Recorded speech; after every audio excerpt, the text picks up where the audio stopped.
Side വേണ്ട ചേട്ടാ, side ഉണ്ട്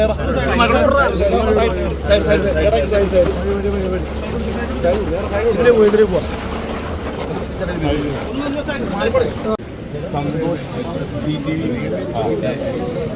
അതായത് സിനിമ റെക്കോർഡ് വിലയ്ക്ക് നമുക്ക് CTVക്ക് ഓൾറെഡി കച്ചവടം റെക്കോർഡ് പ്രൈസ് അപ്പം അത് റിവീൽ ചെയ്യാൻ പറ്റും. അതുകൊണ്ടൊരു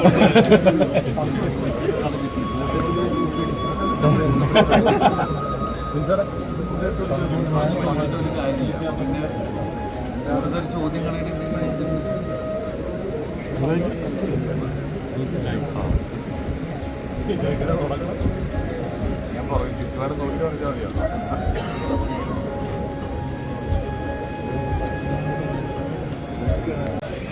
എല്ലാവർക്കും നമസ്കാരം. നമ്മുടെ മീഡിയ സുഹൃത്തുക്കളൊന്ന് അറിയിച്ച് നിൽക്കണം. എല്ലാവർക്കും ചടങ്ങ് കാണാനുള്ളതാണ്. നമുക്ക് എല്ലാവർക്കും സുഖമായിട്ട് അത് ഷൂട്ട് ചെയ്യാൻ സാധിക്കും. അവർ പറയുന്ന പോലെ ഒന്ന് അനുസരിക്കണം പ്ലീസ്.